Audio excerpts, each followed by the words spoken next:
Glory House, la maison où la gloire de Dieu, faire de vous ce que Dieu a écrit que vous serez. Je suis heureux d'être avec vous ce soir pour que nous dînons ensemble dans la parole du Seigneur. Alors, donnez votre attention, ouvrez votre cœur au Seigneur et laissez-lui vous parler dans le nom de Jésus. Amen. Prions.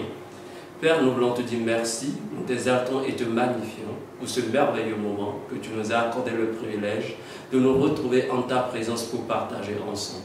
Dieu de gloire, Père de bonté, nous t'invitons, viens régner en ce moment dans le nom de Jésus. Prends contrôle, Seigneur. Conduis et dirige toutes choses à la gloire de ton seul nom dans le nom de Jésus-Christ. Dispose nos cœurs à recevoir ta parole. Instruis-nous, enseigne-nous, corrige-nous, remets-nous sur le chemin, les trois chemins qui conduisent dans l'éternité. Merci Dieu d'abonder, merci Père de grâce. Je demande que moi je diminue afin que toi tu t'accrois dans le nom de Jésus. Je demande Père que ma sagesse soit anéantie, réduite complètement au silence afin que toi tu t'exprimes et que tu parles à ton peuple dans le nom de Jésus. Je me mêle entre tes mains, utilise-moi à la gloire de ton nom. À présent, nous sécurisons l'atmosphère au-dessus de nous, autour de nous et en nous maintenant, par le sang de Jésus et la présence du Saint-Esprit. Rends gloire, règne et gouverne à la gloire de ton seul nom, dans le nom puissant de Jésus-Christ. Amen. Merci Seigneur. Amen. Sans plus tarder, nous irons directement, tout droit dans la parole du Seigneur. Alléluia. Ce soir, nous partageons cette parole. Le sujet de notre discussion ce soir est votre attitude face aux paroles en général et en particulier la parole du Seigneur. Alléluia. Nous allons prendre nos textes du livre de Marc. Nous allons lire du verset 4, du chapitre 4, nous lisons Marc chapitre 4 et nous lisons du verset 10 au verset 20. Alléluia. Lisons la parole du Seigneur. Si vous avez votre Bible, je vous prierai de vous tenir sur vos pieds et vous ouvrez votre Bible lorsque nous lisons ensemble. Amen. Verset 10. Lorsqu'il fut en particulier, ceux qui l'entouraient avec les 12 disciples l'interrogeaient sur les paraboles. Verset 11, il leur dit, c'est à vous qu'a été donné le mystère du royaume de Dieu. Mais pour ceux qui sont dehors, tout se passe en parabole. Verset 12, afin qu'en voyant, ils ne voient et n'aperçoivent point, et qu'en entendant, ils entendent et ne comprennent point, de peur qu'ils ne se convertissent et que les péchés ne leur soient pardonnés. Verset 13, il leur dit encore, ne comprenez pas cette parabole? Comment donc comprendrez-vous toutes les paraboles? Verset 14, le semeur sème la parole. Verset 15, les heures sont le long du chemin où la parole est semée. Quand ils ont entendu, aussitôt Satan vient et enlève la parole qui a été semée en eux. Verset 16, les autres pareillement reçoivent la semence dans les endroits pierreux. Quand ils entendent la parole, ils la reçoivent d'abord avec joie. Verset 17, mais ils n'ont pas de racine en eux, ils manquent de persistance et dès que survient une tribulation ou une persécution à cause de la parole, ils y trouvent une occasion de chute. Verset 18, d'autres reçoivent la semence parmi les épines, ce sont ceux qui entendent la parole. Verset 19, mais en qui les soucis du siècle présent, les séductions des richesses et l'invasion des autres convoitises étouffent la parole et la rendent infructueuse. Verset 20. D'autres reçoivent la semence dans la bonne terre. Ce sont ceux qui entendent la parole, la reçoivent et portent du fruit 30, 60 et 100 pour eux. Alléluia. Que le Seigneur bénisse sa parole. Amen. Nous allons maintenant dans notre sujet. L'existence a commencé par la parole. Dieu le Créateur a libéré la parole. Genèse chapitre 1, verset 1, verset 2, verset 3. Dieu a libéré la parole. Et la parole lorsqu'il s'est exprimé, s'est manifesté. Dieu a parlé et cela s'est manifesté. Amen. Il a exprimé, il a déclaré l'homme en existence. Tout ce qui existe, Dieu l'a déclaré. Dieu a exprimé les arbres, les collines, les montagnes, les rochers. Dieu a exprimé la terre sur laquelle nous nous tenons. Dieu l'a déclaré. Dieu a prononcé le ciel. Dieu a prononcé le soleil, la lune. Dieu a parlé et tout cela est manifesté. Et pour clore tout, la Bible dit qu'au sixième jour, Dieu a déclaré l'existence de l'homme. Et l'homme est venu en existence. Jusque, c'est dans Genèse chapitre 2, verset 7, que Dieu a formé un corps à l'homme qu'il a créé par la parole. Quand il a créé par la parole et l'homme, il lui a formé un corps et l'homme est devenu une âme vivante, un corps vivant sur terre, alors Dieu lui parla. Lui a confié sa mission sur terre. Non seulement il lui a confié sa mission sur terre, il lui a aussi donné des limites dans lesquelles il doit exécuter cette mission. Alors, quand l'homme a eu connaissance de ses limites et de ses devoirs, l'homme a commencé par l'exécuter. Mais il s'est avéré que l'homme n'a pas respecté les limites qui lui ont été données. Il n'est pas resté dans les limites qui lui ont été données. Il a brisé les limites. Il a brisé le protocole. Il est allé au-delà de ses limites. Et dès qu'il a franchi la limite, qu'est-ce qui s'est passé? Le péché est entré. Comme conséquence du fait qu'il a brisé la limite de la parole qui lui a été dite. Il a brisé la parole. Et dès qu'il a brisé cette parole, le péché a été la conséquence de sa désobéissance. Le péché est entré.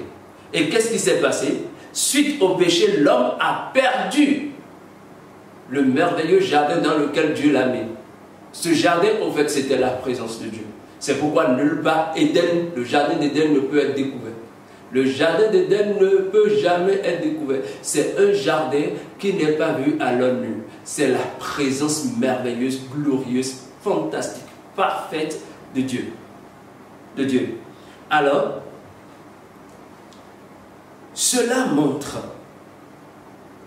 que tout ce qui était sous le contrôle et l'autorité de l'homme s'est retrouvé sous malédiction. Parce que l'homme a brisé les limites. Il a brisé la limite que Dieu lui a mis.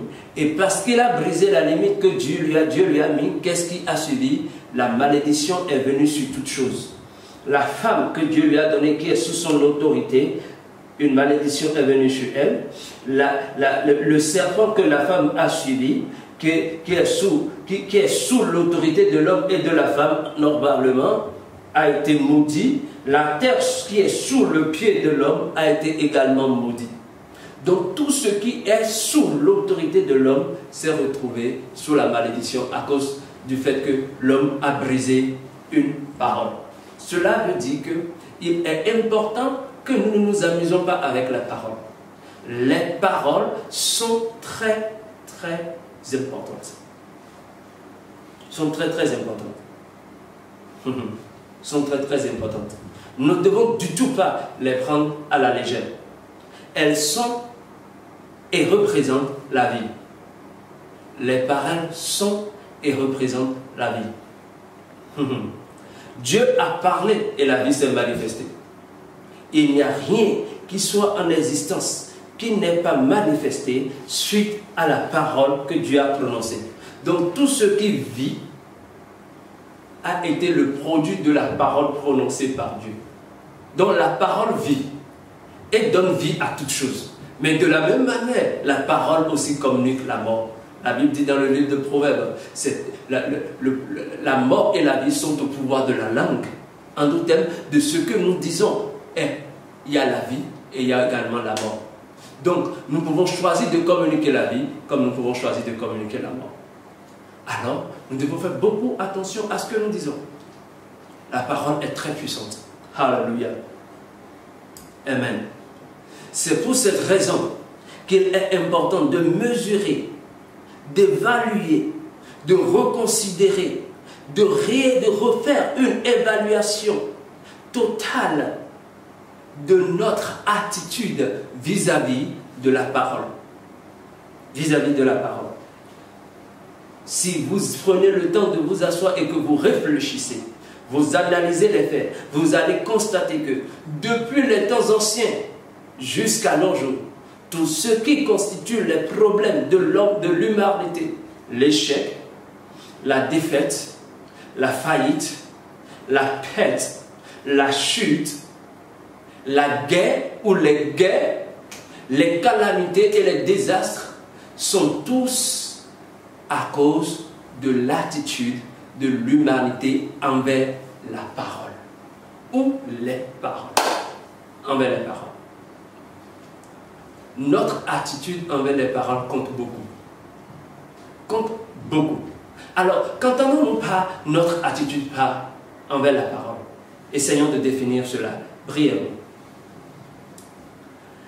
L'attitude envers la parole exprime notre comportement.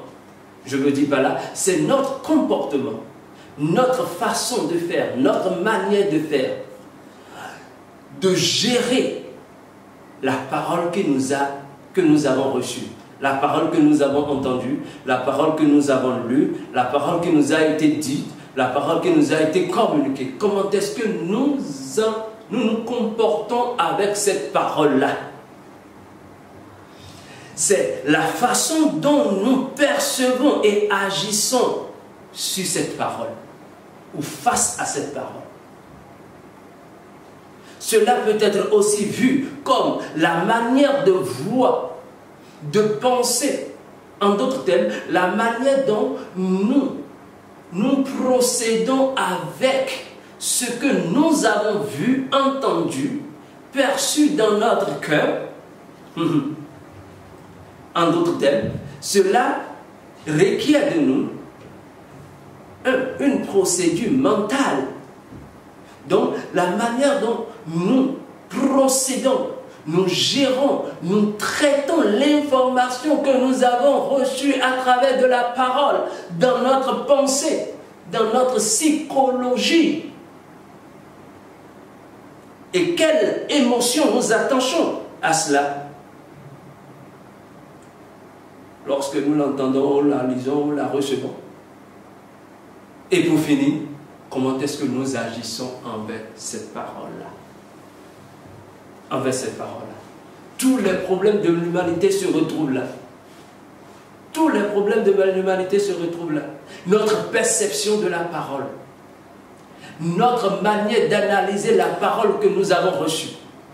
Le grand problème de l'humanité se retrouve à ce niveau. Adam a reçu une parole, mais comment est-ce qu'il a géré cette parole qu'il a reçue?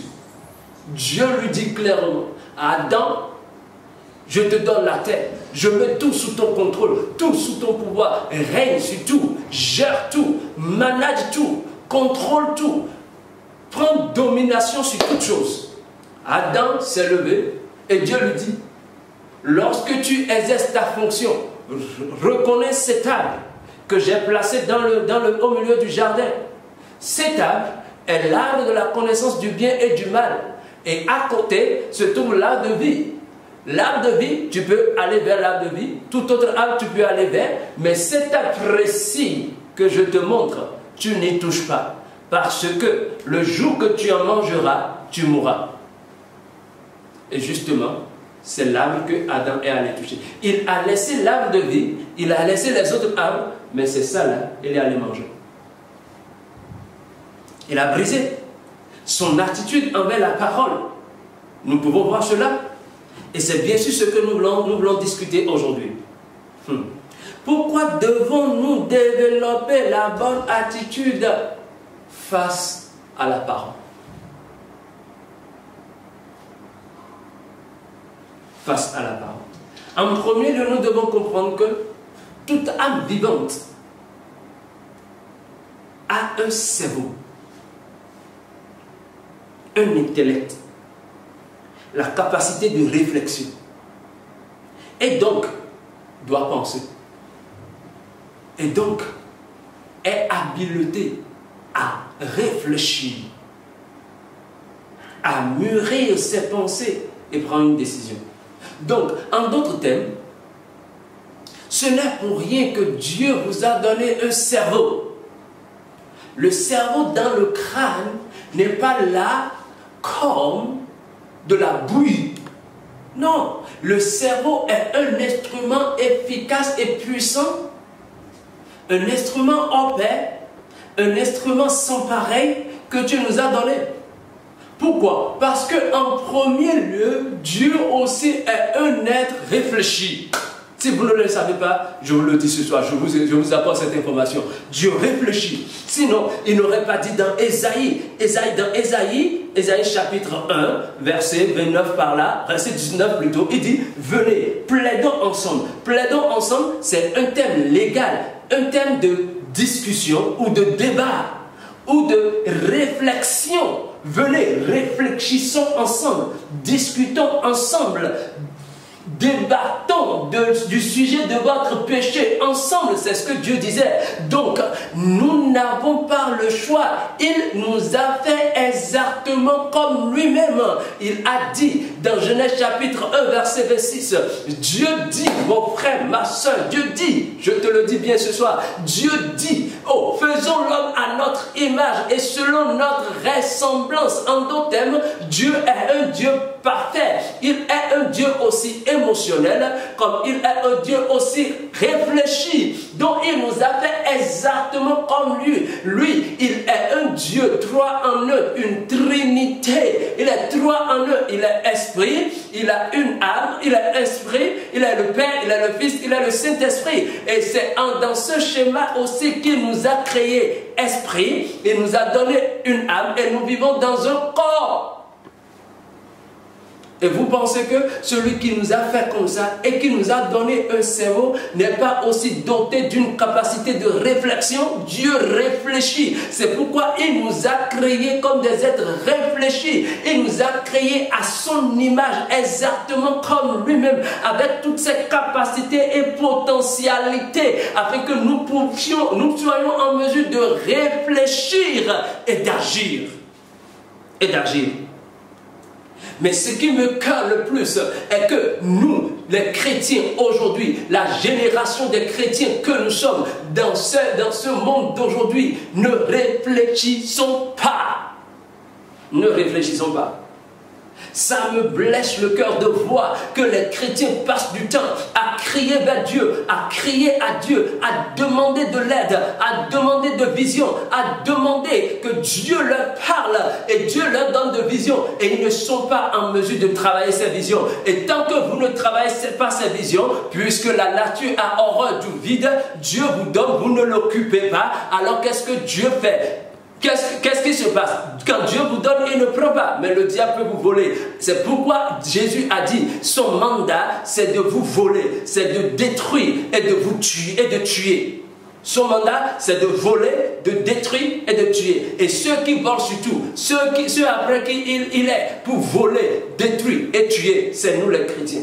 Vous devez comprendre ça. Alors, lorsque nous prions, nous crions à Dieu, nous demandons à Dieu de nous bénir et que Dieu nous inspire avec une idée de bénédiction. Parce que Dieu ne va jamais te bénir en te donnant de l'argent des cieux. Dieu ne donne pas de l'argent des cieux. Dieu te bénira en te donnant une idée. Et cette idée, il il donnera de la provision pour cette idée-là. Et en cela, tu seras béni. Parce que l'idée sera ton travail. L'idée, tu travailleras. L'idée, tu travailleras, développeras, agrandira. Ça deviendra fructueux. Ça portera de fruits. Ça deviendra fertile. Ça portera de fruits. Et de ce fruit-là, ça va maintenant se multiplier. Il y aura la multiplication. De la multiplication, ça va s'étendre un peu partout. Et lorsque ça s'étend un peu partout, Dieu t'accorde de la domination et le règne, le contrôle. Tu vas influencer en termes juridiques et en termes légaux. Tu vas influencer en termes politiques et en termes autoritaires. Mais nous prenons cette bénédiction de Dieu que nous gaspillons parce que nous nous occupons à cela. Comment devons-nous nous occuper à cela? En réfléchissant. Quand tu reçois la vision, tu dois pouvoir t'asseoir maintenant, écrire cette vision. Selon Habakkuk chapitre 2, tu dois t'asseoir, écrire cette vision, la rendre pleine, complètement claire sur papier, afin que quiconque voit puisse courir avec. Lorsque tu écris cette vision, tu la rends limpide, compréhensible. Alors tu y penses et tu maintenant commences par travailler sur la stratégie pour entreprendre. Et c'est en cela que Dieu bénira. Il n'y aura pas de provision tant que tu n'as pas encore accepté la vision que Dieu te donne. Il n'y aura pas de provision tant que Dieu n'a pas encore accepté cette idée que Dieu t'a donnée. Tant que tu seras là à attendre que quelqu'un te donne job, just over broke, pour que tu sois au-dessus simplement de la misère, alors là tu n'auras pas. Et lorsque tu n'occupes pas cette vision, cette idée de bénédiction que Dieu t'a donnée, qu'est-ce qui se passe? L'ennemi vient et il la vole. Quand il la vole, il va donner ça à ses enfants. Il va donner ça à ses enfants. C'est comme ça que les chrétiens se retrouvent sans bénédiction. Non, Dieu a libéré la bénédiction. C'est nous qui laissons ça dans la main de l'ennemi. Et c'est notre attitude depuis tout le temps ça. Ne sommes pas en mesure de nous asseoir et de réfléchir. À quoi nous sert exactement le cerveau dans la tête? Je me le demande. Nous devons prendre notre responsabilité et de nous asseoir pour réfléchir. Réfléchissez, mes chers frères. C'est pour cette raison que nous avons laissé les 7 domaines de domination que Dieu nous a donnés à ce qui concerne la politique, le gouvernement, à ce qui concerne la législation, c'est-à-dire le système légal, à ce qui concerne l'économie, en ce qui concerne le système, les médias et les arts, en ce qui concerne, la famille et en ce qui concerne la religion, ou bien notre relation avec. Ne réfléchissons pas. Sinon, toi, Dieu t'a montré dans ton rêve que tu es un journaliste. Tu fais le journalisme. Tu n'as pas compris que Dieu est en train de parler des médias. Et tu dois pouvoir t'asseoir et écrire cette vision-là clairement. Et commencer par y travailler. Peut-être que c'est toi qui avais déjà reçu cette vision pour avoir, I-24. Ou bien pour avoir RFI, ou bien pour avoir même CNN, qui le sait, mais tu ne l'as pas occupé. Tu dois t'occuper à cela. Jésus a dit dans Luc 19, il a dit, occupez-vous jusqu'à ce que je ne revienne. Faites valoir ce talent que je vous ai donné jusqu'à ce que je ne revienne. Cette vision que je vous ai donnée jusqu'à ce que je ne revienne. Qu'en faites-vous de cette vision? Comment est-ce que vous vous occupez à cela? Est-ce que vous y réfléchissez et vous y travaillez, mes frères? Arrêtez de vous amuser. Nous sommes dans les derniers temps et il viendra demander compte. Il viendra demander compte. Il vous a donné un cerveau pour y travailler.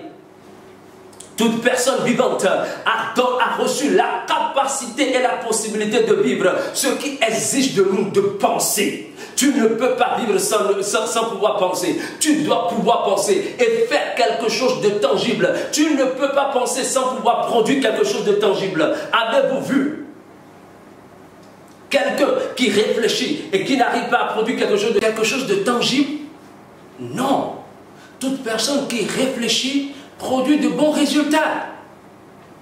Adam, Dieu lui a donné les limites. Adam n'a pas réfléchi. S'il a réfléchi, lorsque sa femme lui a apporté la suggestion, il devait réfléchir, mûrir sa réflexion et prendre une décision. Non! Mais Adam n'a pas fait ça. Il a seulement suivi sa femme. Comme la femme également s'est laissée séduite, contrôlée et menée par le serpent. Et les trois sont allés dans le panneau du péché, de la désobéissance. Ça a créé des problèmes. Quand nous refusons de réfléchir, des problèmes se posent. La majorité des problèmes qui se posent aujourd'hui, c'est à cause de nous, les enfants de Dieu, parce que nous ne prenons pas le temps de réfléchir. Nous avons les yeux et nous ne voyons pas. Comme Jésus l'a dit dans Marc 14, Marc 4 que nous venons de lire. Nous voyons, mais nous ne voyons pas. Nous ne voyons pas. Nous devons aussi comprendre que notre attitude envers la parole est développée dans notre environnement. Nous développons notre attitude envers la parole ou face à la parole dans notre environnement. En d'autres termes, l'environnement conditionne notre attitude. Notre attitude aujourd'hui vis-à-vis des paroles est soit positive ou négative parce que nous l'avons développée en grandissant. En grandissant. Regardez par exemple, dans le passage que nous venons de lire, il y a eu 4 catégories de personnes. Jésus a mentionné 4 catégories de personnes. Les 3 premières catégories de personnes ont une mauvaise attitude envers la parole. La parole qu'ils ont entendue. Et la parole n'a pas pu leur apporter quelque chose de tangible. La parole n'a pas été fertile ou productive dans leur vie. Parce qu'ils ont eu la mauvaise attitude envers la parole. Première catégorie de personnes. Ils n'ont pas cru en la parole. En d'autres termes, ils n'ont pas accepté la parole. Ils n'ont pas reçu la parole. Ils n'ont pas ouvert leur cœur envers la parole. Ils ont bafoué la parole, ils n'ont pas eu de respect envers la parole. Et qu'est-ce qui se passe? Le voleur vient et vole. C'est de la même manière, quand vous priez en tant que chrétien, en tant que citoyen du royaume de Dieu, croyant, qu'est-ce qui se passe? Dieu parle, Dieu vous donne une vision, Dieu vous donne une idée, Dieu vous donne une vision d'entreprise, une vision ou une idée d'entreprendre quelque chose. Vous n'avez pas de respect envers cette parole-là. Vous laissez cette parole et l'ennemi vient, le voleur vient voler ça. De la même manière, vous entendez cette parole aujourd'hui, vous pouvez dire, mais qu'est-ce qu'il raconte? C'est de manque de respect envers cette parole.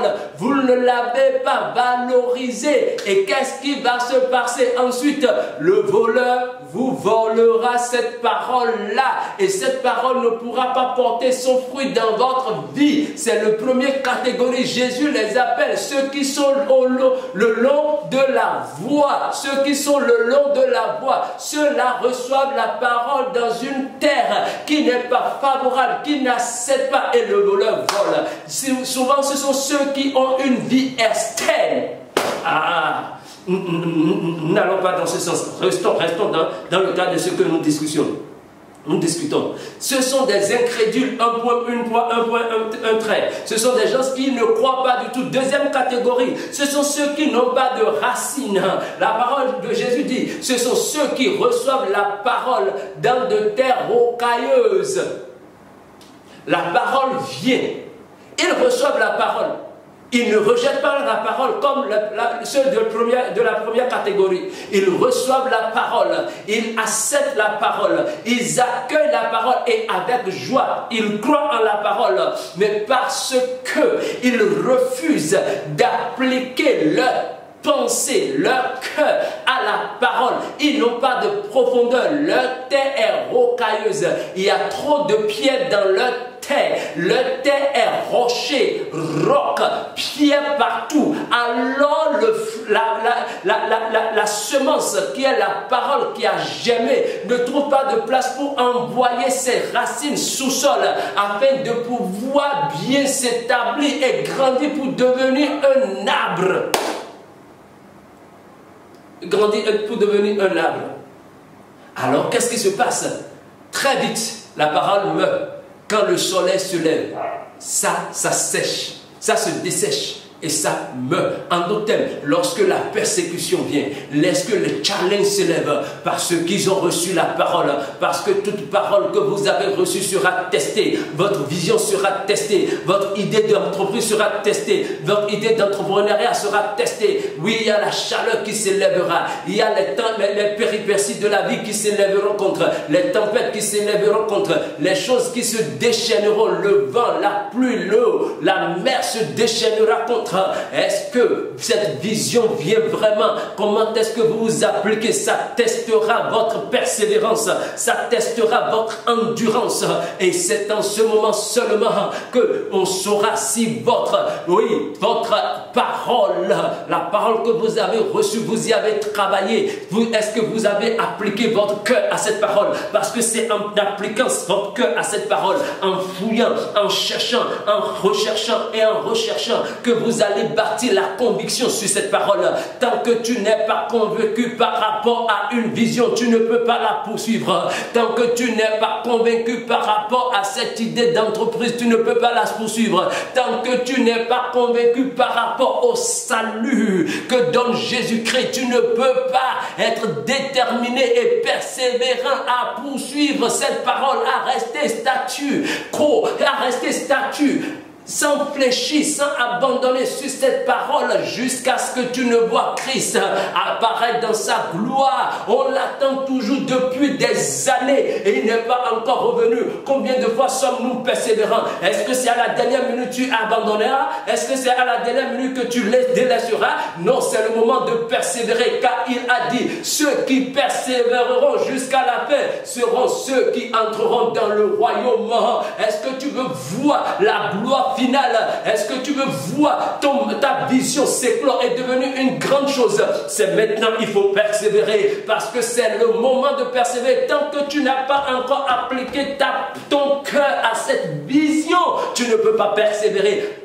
Applique ton cœur à cela, parce que c'est en cela que tu bâtiras une conviction. Et c'est cette conviction qui te maintiendra, c'est cette conviction qui te permettra de voir, oui, loin, de voir la vision, de voir le point final, de voir la gloire finale, de voir la magnificence finale, de voir la splendeur de ce que Christ a préparé pour toi, pour te dire vrai, tout comme Abraham, mon espérance n'est pas un héritage terrestre, mon espérance c'est cette terre précieuse, cette terre magnifique, oh sans aucun problème, cette terre, oh splendide, oh rayonnante de gloire, faite de la gloire. Faites de la gloire du Seigneur, c'est cette terre que j'espère avoir. Alors donc, mes yeux ne sont pas sur les choses terrestres, mes yeux sont en haut là-bas. Je veux voir la nouvelle Jérusalem.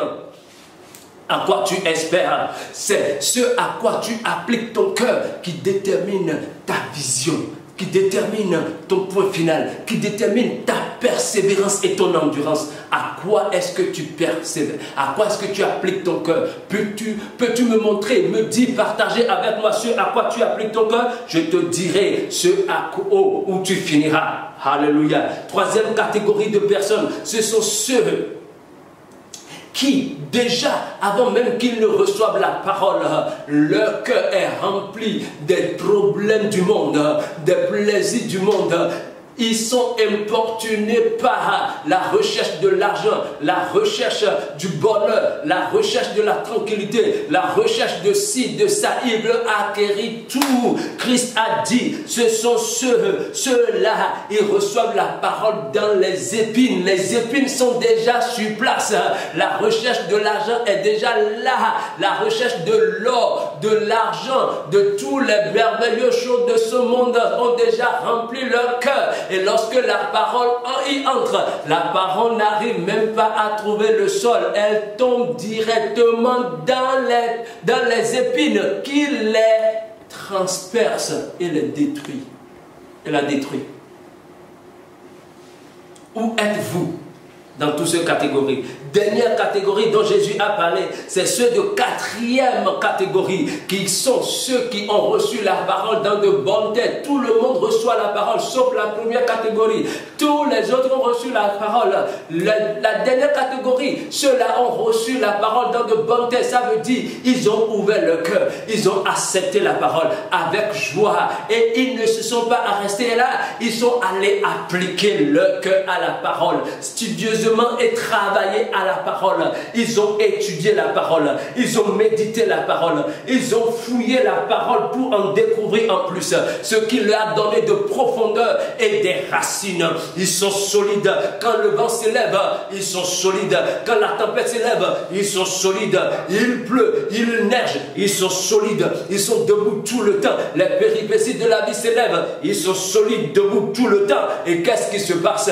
Ils arrivent à pousser, à grandir et à produire de fruits. La parole porte de fruits en eux. Les trois premières catégories ne portent pas de fruits du tout. Ne voyons pas de changement dans leur vie. Comment es-tu aujourd'hui? Où es-tu aujourd'hui, enfant de Dieu? Où es-tu aujourd'hui, citoyen du royaume de Dieu? Comment te trouves-tu aujourd'hui? Analyse-toi, assois-toi et analyse-toi. Depuis que tu as donné ta vie au Seigneur, as-tu porté de fruits? Fruits physiquement, fruits mentalement, fruits en caractère, es-tu mûr? Fruits spirituellement, as-tu eu des enfants spirituels? As-tu pu élever des disciples pour Christ? As-tu pu former des disciples pour Christ? C'est ce qui montre si tu as porté de fruits. Dans quelle catégorie te trouves-tu? Ton comportement envers la parole le dira. Ton attitude envers la parole le dira. Alléluia. Comment reçois-tu la parole? Comment est-ce que tu processes la parole? Comment traites-tu l'information là que tu reçois dans ton cœur? Notre environnement, l'environnement dans lequel nous vivons, nous l'autorisons à influencer qui nous devenons. En d'autres termes, l'environnement que vous autorisez est celui qui influence qui vous devenez. Qui vous devenez. Les différentes catégories que nous venons de voir à partir de Marc chapitre 4 verset 10 à 20 ont tous développé un environnement autour d'eux. Et cet environnement a déterminé qui ils sont devenus. Le fruit que nous avons vu finalement, c'est suite à l'environnement qu'ils ont créé au-dedans d'eux-mêmes et autour d'eux. C'est suite à l'environnement. Alléluia. Les premiers ont développé un environnement qui ne croit pas du tout. C'est comme cet enfant à qui son papa parle et il dit: oh papa, tu dis pour toi. Il ne croit pas à ce que son papa parle, son papa dit. Il ne donne pas de considération à ce que son papa dit. Et vous savez, généralement, lorsque vous ne considérez pas quelqu'un, vous ne considérez pas ce que celui-là dit. Alors ceux dont Jésus parle, ceux de la première catégorie, ce sont ceux qui n'ont pas de considération pour lui. Alors ils n'ont pas reçu sa parole. Qui êtes-vous exactement? Avez-vous de l'inconsidération avec le Seigneur Jésus-Christ? Vous ne pouvez jamais recevoir sa parole et ça ne portera jamais de fruits dans votre vie. Ceux de deuxième catégorie, ils ont accordé peu de considération à la parole, en d'autres termes peu de considération à Jésus-Christ, à celui qui dit, parce que tout enfant qui porte vraiment de considération à son Père écoute parfaitement son Père. Regardez le parabole que Jésus a donné concernant concernant un père qui a donné l'ordre à deux de ses enfants. L'aîné va dans le champ et cultive le champ. L'aîné dit: papa, j'irai dans le champ, je cultiverai le champ, mais il n'est pas parti. Le second dit à son père: père, je n'irai pas, mais plus tard il est parti et il a cultivé le champ. Jésus a dit: parmi eux, qui a vraiment eu de considération, parce qu'il a dit qui a obéi, et ils ont dit: c'est le deuxième.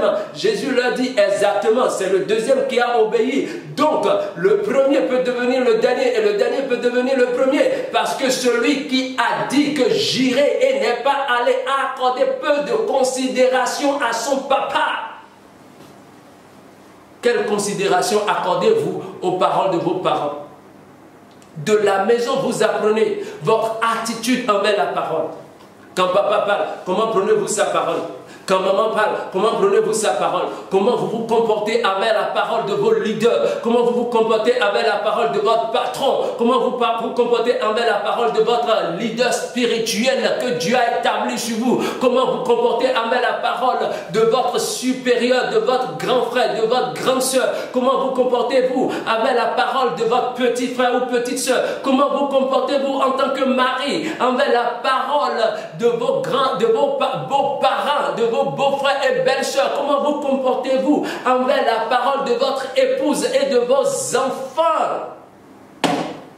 Un vrai leader que vous devez être ou que vous êtes est appelé à écouter, Dieu peut utiliser n'importe qui pour vous parler. Il peut utiliser votre papa, comme votre maman, votre frère, comme votre soeur, que ce soit aîné ou grand frère, ou grande soeur ou petit frère. Il peut utiliser n'importe qui, même votre enfant, votre tout petit enfant de 5 ans. Dieu peut l'utiliser pour vous parler. N'avez-vous pas lu dans la parole que Dieu tire la louange des lèvres des bébés et des enfants qui sont au sein? Il tire sa gloire. Des enfants parlent. Dieu parle à la bouche des enfants. Ne négligez aucune parole. Si vous ne considérez pas leurs paroles, vous n'allez pas les écouter. Votre agent de sécurité, est-ce que vous pouvez l'écouter? L'environnement que vous permettez influence qui vous devenez.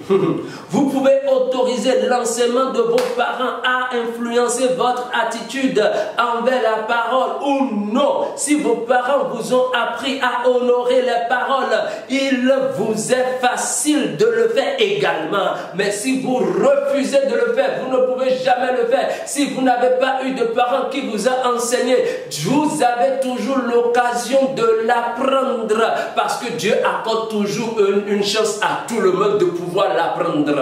Il est nécessaire. Joseph, oui, il a appris de la maison, mais il a encore appris plus profondément parce que sa parole a été testée. En prison, il a appris. La parole est terrible et on ne doit pas du tout s'amuser avec. Point numéro 3, vous devez savoir, les paroles déterminent nos actions. Les paroles déterminent nos actions.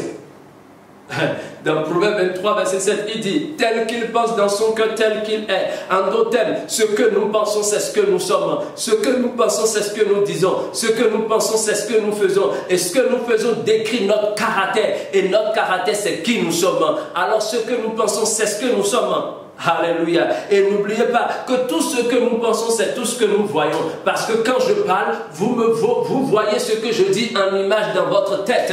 Si vous n'avez pas l'image de ce que je dis dans votre tête, ça veut dire que vous ne connaissez pas ce truc-là. Quand je dis pain, vous pensez automatiquement à baguette, pain baguette, ou pain sacromie, ou pain, toute forme de pain, vous y pensez automatiquement. Pourquoi? Parce que vous avez vu pain et vous savez que c'est du pain.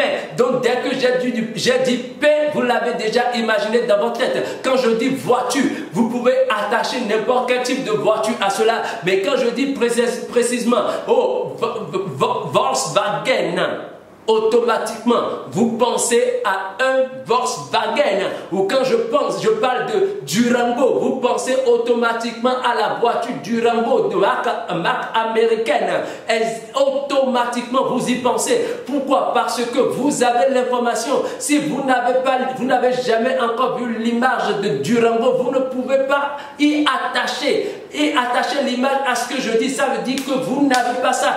Donc la parole est comme l'image dans votre tête. La parole est une image dans votre tête.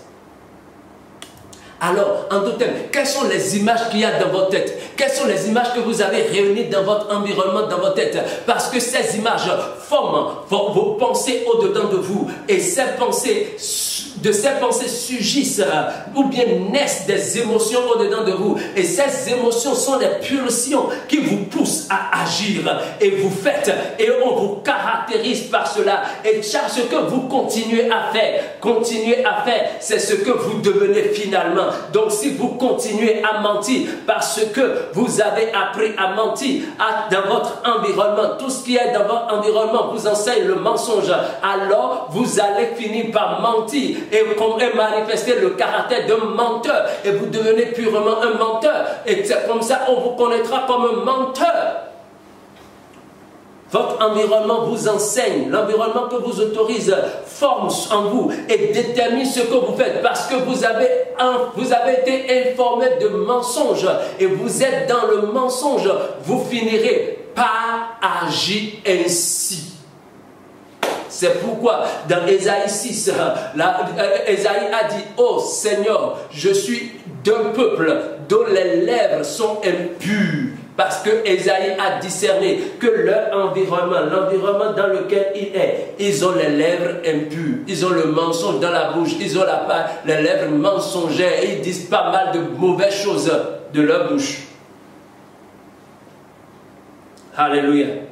Donc, ne laissez pas les paroles autour de vous influencer qui vous devenez. Amen.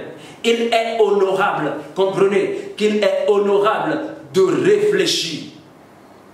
Et ce qui est grave est que vos actions, tout ce que vous faites et que vous devenez sera jugé par Dieu. C'est ce que la parole de Dieu a dit.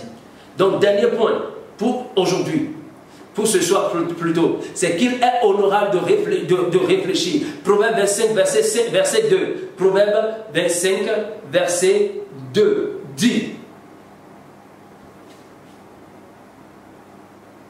Proverbe 25, verset 2 dit, la gloire de Dieu, c'est de cacher les choses. La gloire des rois, c'est de sonder les choses. C'est la gloire de Dieu de nous cacher les choses. Mais c'est notre gloire de songer les choses. Les rois ici, Dieu ne parle pas les rois dont Dieu parle ici, dont la parole parle ici. Ce ne sont pas ceux qui ont été couronnés et ont été mis sur un trône. Non, il s'agit plutôt de ceux qui font des recherches. Donc arrêtez de louer et d'apprécier et de donner la gloire aux politiciens. Ils ne sont pas de rois. Ils ne méritent pas de gloire. La Bible dit la gloire des rois, c'est de chercher et de trouver ce qui a été caché. Qu'est-ce qu'ils ont déjà découvert? Rien du tout. Ils ne font qu'appliquer les principes de leadership qui ont été enseignés. Ils n'ont qu'à aller découvrir quelque chose et vous pouvez les louer pour cela. Donc, ceux qui devaient être glorifiés, qui devaient être loués, ceux qui devaient être honorés sont ceux qui ont fait des découvertes. Il n'y a jamais, ceux qui ont fait des découvertes, il n'y a jamais d'invention, mais il y a plutôt de découvertes. Parce que tout ce que nous appelons invention a été des choses que Dieu a cachées. Et lorsque nous nous attelons à les chercher et à les découvrir, nous glorifions Dieu à travers de notre découverte. Oh, c'est cela. La lumière existait, mais celui qui a pu créer la lumière comme lampe, la découverte, ce n'est pas que cela n'a pas été existé. Dieu a créé en premier lieu la lumière. Tout est œuvre de Dieu. Aucun homme n'a créé quoi que ce soit. L'homme ne fait que découvrir. Alors appliquez votre cœur, votre cerveau, votre pensée à l'étude. Étudiez. Beaucoup de choses se passent autour de nous. Nous n'étudions pas, nous ne cherchons pas, nous ne fouillons pas. Et nous sommes là. Tout ce qu'on nous sert, nous prenons seulement, nous avalons seulement, nous consommons seulement. Arrêtez de consommer, mais fouillez, cherchez à comprendre, faites des études des choses. Faites des études des choses. C'est seulement en étudiant que vous pouvez découvrir pour influencer. La domination ne peut jamais être exercée sans l'utilisation du cerveau que Dieu nous a donné. Nous devons avoir la bonne attitude. La bonne attitude, c'est de s'informer. Informez-vous. Même quand un pasteur vient et il vous parle, ne restez pas les bras croisés, secouez la terre, remuez le pied, criez yeah, yeah, yeah. C'est ce que nous faisons dans l'église aujourd'hui. Quand vous quittez là, que faites-vous de la parole que vous avez entendue? Est-ce que vous retournez, vous fouillez la parole pour être certain que c'est la vérité ce que vous avez entendu? C'est pourquoi beaucoup nous mentent et beaucoup nous trahissent nos consciences à cause de tout ce qu'ils viennent dire. Fouillez la parole. Soyez comme des étudiants de Béret, les chrétiens de Béret qui se sont assis, qui ont étudié eux-mêmes et ont bâti leurs convictions sur ce qu'ils ont découvert. Soyez comme les étudiants de Béret. Je m'arrête ici ce soir. Que le Seigneur vous bénisse. Prions. Père, nous te disons merci. Si vous êtes là et vous avez suivi ce message, et vous avez été vraiment touché, et vous voulez vraiment connaître le Seigneur, vous avez l'occasion. C'est la plus merveilleuse de toute occasion que vous pouvez jamais avoir dans votre vie. Je vous invite à présent à le faire, à cœur ouvert. À cœur ouvert. Ouvrez votre cœur au Seigneur, et si vous êtes prêt à le faire, fermez vos yeux, levez vos deux mains et prions. Dites après moi, Seigneur Jésus, Père, je te remercie pour ce moment que tu m'as accordé de passer avec toi. Je bénis ton Seigneur. Je reconnais que je suis un pécheur. Je te demande pardon. Pardonne mes péchés dans le nom de Jésus. Je crois et je confesse que Jésus-Christ est le Fils de Dieu. Il est mort pour mes péchés.